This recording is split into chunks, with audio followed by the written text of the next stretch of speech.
ঘড়ির কাঁটায় বেলা বাজে ভোর 4:25 আর 4:25 থেকেই আমি ঘুম থেকে উঠে পড়েছি। ঘুম থেকে উঠে দেখি টিপ টিপ করে দু এক ফোঁটা বৃষ্টি পড়ছে। আর চারিদিকের পরিবেশটা দেখো এখনও কিন্তু অন্ধকারাচ্ছন্নই হয়ে আছে, মানে পুরোপুরিভাবে পরিষ্কার হয়নি। যেহেতু 4:25 বাজে, সে কারণেই কিন্তু এখনও ভালোভাবে আলো হয়নি। আর তাড়াতাড়ি ঘুম থেকে উঠে পড়েছি, কারণ আজ একটা বিশেষ দিন। আজ বাড়িতে মা চলে আসবে। আর এদিকে দেখো, আর আমি ভিডিও শ্যুট করতে পারিনি, কারণ তার কিছুক্ষণের মধ্যেই মায়েদের অ্যাম্বুলেন্স চলে এসেছে, মানে মাকে দুর্গাপুর থেকে নিয়ে চলে এসেছে হসপিটাল থেকে। দেখো এনে এখানে ফেলে রেখেছে, কারণ হসপিটাল থেকে এসে তো ঘরে ঢুকতে পারবে না, সে কারণে এখন আপাতত এখানে থাকবে, তারপর স্নান ধান করিয়ে ঘরে নেব। এদিকে এরই মাঝখানে বেলা অনেকটাই গড়িয়ে গেছে। মাঝখানে জানো আমি কোনো রকম শ্যুট করতে পারিনি, কারণ এতটাই ব্যস্ততার মধ্যে ছিলাম যে শ্যুট করার মতো পরিস্থিতি ছিল না, সে কারণে আর শ্যুট করিনি। আর সকাল সকাল মাকে স্নান ধান করিয়েছে ছেলেরাই, আমি তো রান্না বান্না বাদ বাকি সব কাজকর্ম করেছি, কিছু কাচাকুচি ছিল সেগুলোও কিন্তু কেচে দিয়েছি।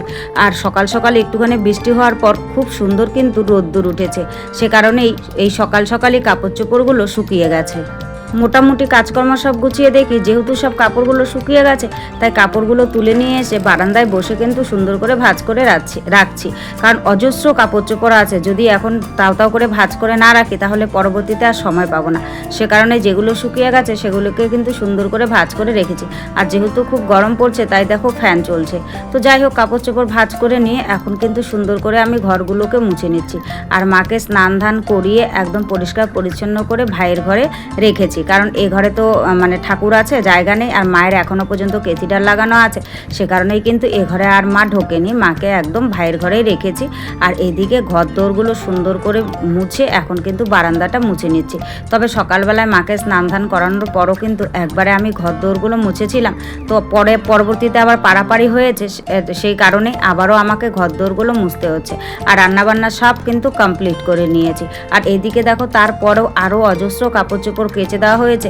তারগুলোতে একদমই জায়গা নেই, কারণ কি বলো তো, কারণ ওই বললাম না, মানে হসপিটাল থেকে এলে পরে এমনিতেই কাপড় চোপড় থাকে প্রচুর পরিমাণে। আর 3 জনাই ছিল, 3 জনার তো অনেকগুলো কাপড়, সে কারণেই কিন্তু আর জায়গা নেই।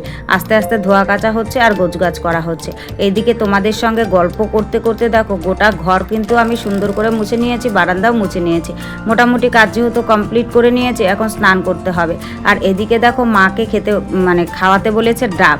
গাছে যেহেতু ডাব ছিল, ডাবওয়ালাও এসেছিল, তো সেই সুযোগে কিন্তু ডাবগুলো পাড়া হয়েছে, ডাবগুলো পেরে রাখা হয়েছে। আর পাতাগুলোকে সুন্দর করে ছেটে এখানে রাখা হয়েছে। আর বাবু যেহেতু কাজ ছিল না, তাই নারকেলের ডালাগুলো কেটে কেটে সুন্দর করে রোদ্দুর যেহেতু উঠেছে শুকোতে দিয়ে দিয়েছে। আর এদিকে আমি আর সৃষ্টি মিলে চলে যাচ্ছি নদীতে। আর আমাদের আগে কিন্তু কর্তামশাই নদীতে চলে গিয়েছে আরও কাপড় চোপড়গুলো নিয়ে, যেগুলো বড় বড় ভারী কাপড়, বাড়িতে তো তেমন একটা জল নেই, সেগুলো কাচাকুচি করা যাবে না, সেগুলোকে নিয়ে কর্তামশাই চলে গেছে নদীতে। আর মেয়েও কিন্তু কর্তামশাইয়ের সঙ্গে চলে গেছে, কারণ এত কাপড় চোপড় ধোয়া কাচা মোছামুছি করতে করতে বাড়ির জল একদম ফুরিয়ে গেছে, কল থেকেও সেরকম জল বেরোচ্ছে না। যেটুকু জল বেরোচ্ছে পুজো দিতে লাগবে, সে কারণে আমরাও কিন্তু চলে এসেছি নদীতে স্নান করতে। আর মেয়ে দেখো নদীতে এসে কত খুশি, কারণ অনেক দিন পরও নদীতে এসেছে, এত বড় হয়েছে এখনো পর্যন্ত নদীতে স্নান করতে আসেনি। এমনি এসেছে কিন্তু স্নান করা হয়নি। স্নান ধান করে কর্তামশাই কিন্তু মানে মেয়েকে নিয়ে চলে যেতে চেয়েছিল, কিন্তু আমরা যেহেতু আছি সে কারণে মেয়ে যায়নি, মেয়ে দাঁড়িয়ে আছে। আর ভিডিওটা মেয়েই শ্যুট করে দিয়েছে। আর আমরা স্নান ধান করে বাড়ি চলে এসেছি। বাড়ি চলে এসে ভিজা কাপড় চোপড় কিন্তু একদম সেরে নিয়েছি। আর যে কাপড়গুলো কর্তামশাই কেচে নিয়ে এসেছিল সেগুলোকে যেন এনে ওভাবেই রেখেছে। তারপর আমি নদী থেকে এসে কিন্তু ওই কাপড়গুলোকে সব মেলে দিয়েছি। তবে সব কাপড় কিন্তু আজকে শুকোবে না, কারণ বেলা তো অনেকটাই হয়ে গেছে, তবে জলটা ঝরে থাকবে, সে কারণেই কিন্তু মেলে দিলাম। জলটা ঝরলে তারপর এনে রেখে দেবো। আর এদিকে এখন তো পুজো দিতে হবে, তো সে কারণেই ফুলগুলো তুলে নিচ্ছি। সকাল সকাল আজকে আর ফুল তোলা হয়নি, মানে সময় করে উঠতে পারিনি, এত কাজের চাপের মধ্যে ছিলাম আর এতটাই ব্যস্ততার মধ্যে ছিলাম যে কাজকর্ম সবগুলো করে উঠতে পারিনি।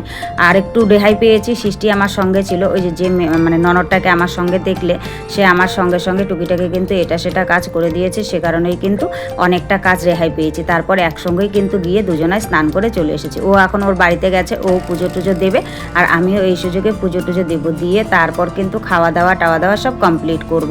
আগে পুজোটা দিই। তো ফুলগুলো এত হারে ফুটেছে, ফুল যতই তুলছি ততই যেন হচ্ছে না। তো যাই হোক, সুন্দর করে ফুল তোলা কমপ্লিট করে নিয়েছি। এখন সোজা চলে এসেছি ঠাকুর দিতে। ঠাকুরটা দিয়ে কর্তামশাই ওইদিকে বসে আছে, তারপর খাওয়া দাওয়া দেবো। আর মাকে কিন্তু এরই ফাঁকে আমি ওষুধপত্র খাইয়ে দিয়েছি, কারণ টাইম টু টাইম তো ওষুধপত্র খাওয়াতে হবে, না হলে তো রোগ সারবে না। কারণ এত বড় একটা রোগের থেকে মানে কোনো রকমে বেঁচে ফিরেছে, সে কারণেই কিন্তু টাইম টু টাইম মাকে খাওয়ার খাবারটা দিতে হয়। তো মাকে খাবারটা খাইয়ে, আর নিজে হাতেও খেতে পারে না, খাইয়ে দিতে হয়। মাকে খাইয়ে টাইয়ে দিয়ে আমি কিন্তু একদম পুজো টুজো দিতে চলে এসেছি। এখন সুন্দর করে পুজোটাকে দিয়ে নিচ্ছি। আর পুজো না দিলে না ভালো লাগে না, জানো তো। আর কি বলো তো, যেহেতু বেলা অনেকটাই হয়ে গেছে, একবার ভেবেছিলাম পুজো দেবো না, কিন্তু মনটা সায় দিচ্ছিল না। সে কারণেই যতটাই বেলা হোক না কেন পুজোটা কিন্তু দিয়ে নিলাম। আর পুজো দেওয়ার পর বেশ মনটা মানে কি বলবো, ভালো লাগে আর কি। তো পুজো দেওয়া কমপ্লিট করে ওইদিকে কর্তামশাইকে খেতে টেতে দিয়েছি, দিয়ে টিয়ে আর সকালবেলায় রান্নাবান্নার পর গ্যাসের ওভেন টোভেনগুলো যে মেজেছিলাম, বাসনপত্র মেজেছিলাম, সেগুলোকে এখন সুন্দর করে কিন্তু ঘরে এনে গুছিয়ে রাখছি। আগে ওভেনগুলোকে রেখে দিলাম, রেখে এখন এই যে সকালে রান্নাবান্নার যে বাসনগুলো ছিল, দেখো কত হারে বাসন বেরিয়েছে, সেই বাসনগুলোকেও এনে গুছিয়ে রাখছি। কারণ পরপর যদি কাজ না করি না, তাহলে পরে কাজের তাক পাই না। সে কারণেই কিন্তু আমি একটুও সময় নষ্ট করি না, সময় নষ্ট না করে এই কাজগুলো করি। আর জানো তো, যতই ভোরে উঠি না কেন, বেলা যেন ছোটই মনে হয়, কেন জানি না। তো চলো, টাটা।